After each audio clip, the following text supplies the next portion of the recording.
भारत में कोरोना के नए स्ट्रेन के केसेस की पुष्टि हुई है। 6 केसेस मिले हैं। स्वास्थ्य मंत्रालय ने नए स्ट्रेन मिलने की भी पुष्टि कर दी है।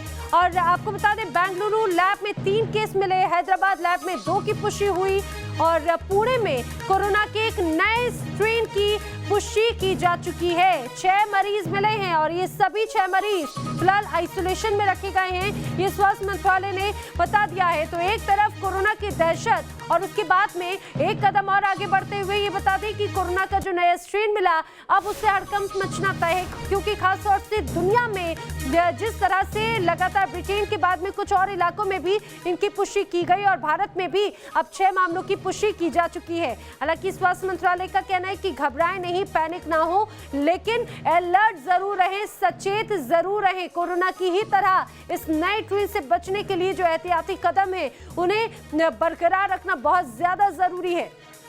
फिलहाल जो 6 मरीज मिले हैं उन्हें आइसोलेशन में रखा गया है और पुणे में 1 मरीज की पुष्टि की गई है। इसके अलावा हैदराबाद में भी और बेंगलुरु लैब में भी 3 केस स्पष्ट किए गए हैं। 3 केसेस की पुष्टि की गई है। हैदराबाद लैब में 2 केसेस की पुष्टि की गई है। कुल 6 केसेस अभी तक मिले। कोरोना, ये कहा जाए कि बार बार अलग अलग तरह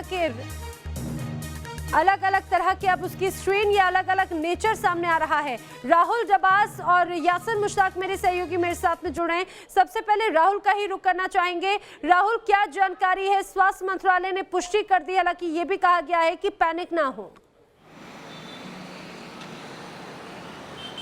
देखिए, तकरीबन 30,000 से ज़्यादा जो यात्री है वो बीते महीने में ब्रिटेन से भारत लौटे थे अलग अलग फ्लाइट्स के ज़रिए, यानी 25 नवंबर से लेकर 23 दिसंबर के बीच में, जिसमें से 114 लोग कोरोना पॉजिटिव आए गए। उन 114 में से 6 के अंदर जो जीनोम स्टडी है उसमें ये पुष्टि हो गई है कि कोरोना का नया स्ट्रेन है, वो स्ट्रेन जो 70% जल्दी संक्रमण फैलाता है, यानी जिसका बहुत जल्दी संक्रमण का पैमाना रहता है और आसपास के लोगों को इन्फेक्ट करता है। अब इसके बाद सरकार की तरफ से बहुत से स्टेप लिए जा रहे हैं।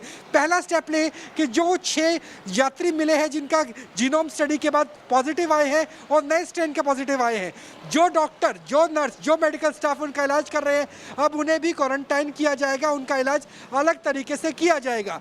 जो उनके साथ को पैसेंजर थे जिस फ्लाइट में वो आए हैं, जो उनके इमीडिएट फैमिली मेंबर्स हैं, अगर वो पब्लिक ट्रांसपोर्ट से गए हैं अपने घरों तक, तो जो भी यात्री उनसे रास्ते में मिले हैं उन सबको क्वारंटाइन करके उनका भी RT-PCR चेक किया जाएगा और यह तय किया जाएगा कि उनके भी जीनोम स्टडी में नया स्ट्रेन है या नहीं है। इस वक्त भारत सरकार की, स्वास्थ्य मंत्रालय की, राज्य सरकार, CSIR, ICMR, सबकी कोशिश यही है कि नया स्ट्रेन को यहीं कंटेन किया जाए और नया स्ट्रेन ना फैल पाए, क्योंकि भारत ने सितंबर में पीक देखी थी, वो पीक नए साल में ना आए। इसके लिए स्ट्रेन को रोकना बेहद जरूरी है, क्योंकि मोर्टेलिटी रेट में भले ही फर्क ना हो, खतरनाक वायरस भले ही ना हो, लेकिन ये वायरस बहुत ही तेज गति से फैलता है। बहुत ज्यादा जरूरी है। कॉन्टैक्ट ट्रेसिंग के जरिए इसे रोका भी जा सकता है। यासिर मुश्ताक हमारे साथ में मौजूद है। यासिर, जो रिपोर्ट आई है, बेंगलुरु की बात हो, हैदराबाद की बात हो, जरा इस रिपोर्ट के बारे में भी बताइए, किस तरह से पुष्टि की गई और अब क्या एहतियाती कदम उठाए जा रहे हैं?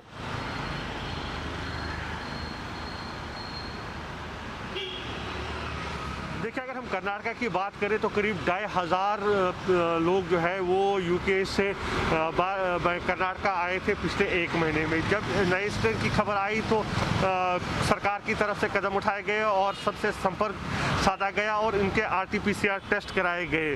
करीब 14 लोग जो है वो इस RT-PCR टेस्ट में जो है पॉजिटिव आए गए थे और इन सभी को जो है अलग आइसोलेशन में रखा गया था और इलाज किया जा रहा था। और सबके जो सैंपल थे वो निमहांस लैब में भेजे गए थे जीनोमिक स्टडी के लिए। और अब जो खबर मिल रही है कि उन 14 में से 3 लोगों की जो जीनोमिक स्टडी सामने आई है वो पुष्टि करती है कि वो UK का नया स्ट्रेन है। अब जो है जहां जहां ये लोग गए हैं वो कॉन्टैक्ट ट्रेसिंग की जाएगी। उनके परिवार के दूसरे सदस्य जो है उनका बिल्कुल कॉन्टैक्ट ट्रेसिंग की जा रही है। यासिर, पंकज भी हमारे साथ में जुड़े। दरअसल पुणे में भी एक केस मिला है और हमारे साथ में इस समय डॉक्टर भी मौजूद हैं, डॉक्टर स्वाति महेश्वरी। डॉक्टर स्वाति महेश्वरी, मैं पंकज का रुख करूं उसके पहले आपसे समझना चाहूंगी, ब्रिटेन से ये जो नया स्ट्रेन शुरू हुआ, इसकी दहशत तो है, ये जरा आप इसका नेचर को समझाइए कि कितना प्रभावी है, कितना इफेक्टिव है, कितना घातक है ये नया स्ट्रेन।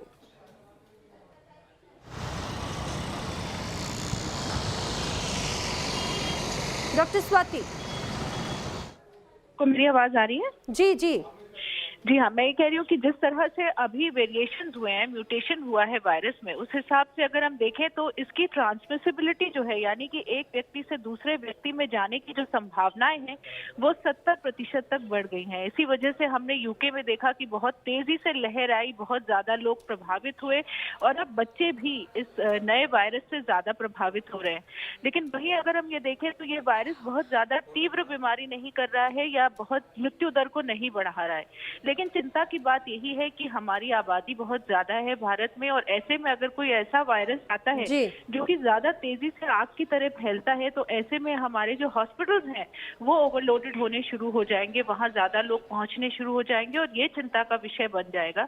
इसलिए बहुत तेजी से कॉन्टैक्ट ट्रेसिंग करने की जरूरत होगी ताकि हम उन लोगों को चिन्हित कर पाए जहां जहां ये वायरस का जो नया स्ट्रेन है वो फैलने की संभावनाएं हैं, ताकि हम जल्द से जल्द इसको रोक सके। क्योंकि अभी भारत की तस्वीर अगर बाकी देशों के मुकाबले देखें तो बहुत अच्छी है। हमारे यहाँ संक्रमण लगातार कम ही होता दिख रहा है और हमारे यहाँ बिल्कुल भी अभी बढ़ा नहीं है। लेकिन बिल्कुल डॉक्टर स्वाति, यही टेंशन है कि जब कोरोना को कंट्रोल करने के लिए भारत लगातार कोशिश कर और काफी हद तक कंट्रोल किया भी जा चुका है, अब ये नया स्ट्रेन कितना घातक है, कितना चिंता बढ़ाता है। पंकज भी हमारे साथ में मौजूद हैं। पंकज, यहाँ पर अब किस तरह से एक्शन लिए जा रहे हैं, क्योंकि पुणे में भी एक केस की पुष्टि हुई है नए स्ट्रेन की? जी बिल्कुल, देखिए नैना, मुंबई में अगर बात करें तो शुरू के दिनों से ही जैसे ही सरकार ने घोषणा कर दी कि ब्रिटेन से आने वाली तमाम जो फ्लाइट्स हैं वो सस्पेंड कर दिया गया है, उसके बाद तुरंत बीएमसी की तरफ से गाइडलाइन जारी किया गया और इस गाइडलाइन में साफ कर दिया गया कि ना सिर्फ ब्रिटेन से बल्कि यूरोपियन देशों से जो भी फ्लाइट्स मुंबई लैंड होंगे या फिर जो मुस्लिम कंट्रीज़ हैं, अगर वहाँ से कोई भी फ्लाइट्स अगर मुंबई लैंड होते हैं तो उन्हें सीधे क्वारंटीन किया जाएगा। यानी कि उन्हें आरटीपीसीआर टेस्ट उनका नहीं होगा, उन्हें सीधे पहले क्वारंटीन किया जाएगा और 5वें और 6वें दिन जो है उनका आरटीपीसीआर टेस्ट होगा और तब अगर उनका रिपोर्ट पॉजिटिव आता है तो उन्हें उसी होटल में अपने खर्च पर और 14 दिनों तक क्वारंटीन रहना पड़ेगा। इसके अलावा अगर कोई सिम्टोमेटिक पेशेंट पाया जाता है, यानी कि कोरोना के लक्षण किसी इंसान में दिखाई देते हैं, तो उसे मुंबई के जीटी अस्पताल में शिफ्ट किया जाएगा जहां पर इस तरह की तमाम व्यवस्था की गई है। तो कहीं ना कहीं महाराष्ट्र सरकार इसको लेकर पहले से चौकन्नी है और लगातार ना सिर्फ ब्रिटेन से बल्कि मिडिल ईस्ट से भी जो भी फ्लाइट्स मुंबई लैंड कर रहे हैं उन तमाम लोगों को सीधे क्वारंटीन किया जा रहा है। नैना, बिल्कुल बिल्कुल पंकज, और राहुल का भी रुख करेंगे। दरअसल राहुल, पिछले काफी समय में कई इंटरनेशनल फ्लाइट्स आई, कई ब्रिटेन से लोग यहाँ पर पहुंचे और कई लोग तो ऐसे भी रहे जिनकी जानकारी तक नहीं, ये कहा जाए कि कुछ लोग लापता भी रहे क्योंकि उनकी कोई कॉन्टैक्ट डिटेल्स ही ऐसी नहीं रही। अब उन्हें ट्रेस करने के लिए भी क्या कोई कदम उठाए जा रखे हैं या केंद्र सरकार की तरफ से भी क्या कुछ और भी गाइडलाइंस अब तय की जा रही है? देखिए फौरी तौर पर जो भारत सरकार की कोशिश है वो ये है कि जो ये पॉजिटिव केस आए हैं जिनमें से 3 बेंगलुरु से हैं, 2 हैदराबाद से हैं, 1 पुणे से हैं, इनके आसपास के कॉन्टैक्ट को ट्रेस किया जाए। जिस फ्लाइट से वो आए थे उस फ्लाइट में जितने पैसेंजर थे, को पैसेंजर थे, उन्हें रखा जाए। जो फ्लाइट क्रू था उन्हें भी ट्रेस किया जाए, उन्हें आइसोलेट किया जाए और जहाँ जहाँ इनका ट्रीटमेंट किया जा रहा है उस पूरे फ्लोर को अलग से रखा जाएगा। और जो लोग इनका ट्रीटमेंट कर रहे हैं कोरोना वॉरियर के तौर पर, चाहे वो मेडिकल स्टाफ हो, डॉक्टर्स हो, सिस्टर्स हो, उन्हें भी अलग से रखा जाएगा। कोशिश ये रहेगी कि प्राइमा फेसी जिन 6 लोगों की पॉजिटिव रिपोर्ट आ गई है उनके आसपास की पेरिफेरी में जितने क्लोज कॉन्टैक्ट है उन्हें रखा जाए। उसके बाद जिस तरीके से पहले कदम उठाए गए थे अब उन्हें और ज्यादा सशक्त किया जाएगा। 31 दिसंबर तक यूके से तो फ्लाइट कैंसिल है ही, बाकी जिन जिन स्टेट से आ रही है, जहां जहां पे केसेस मिले, ऑस्ट्रिया की बात करें, हंगरी की बात करें, नीदरलैंड की बात करें, बहुत सारे यूरोपियन देश है, नया स्ट्रेन साउथ अफ्रीका से भी आया है, तो उन फ्लाइट्स के पैसेंजर्स पे भी निगाह रखी जा रही है। जी बिल्कुल, यानी कि सिर्फ ब्रिटेन ही नहीं बल्कि जो भी इंटरनेशनल फ्लाइट्स हैं, जो भी पैसेंजर्स हैं, उन पर खास तौर से निगाह रखी जा रही है। और यही सवाल मैं यासिर आपसे भी पूछना चाहूंगी कि कई ऐसे भी कई पैसेंजर्स होंगे जिनकी इंफॉर्मेशन ही नहीं मिल पाई, कई लापता थे, तो क्या अब उनको भी ट्रेस करने के लिए कोई कदम उठाए जा रहे हैं?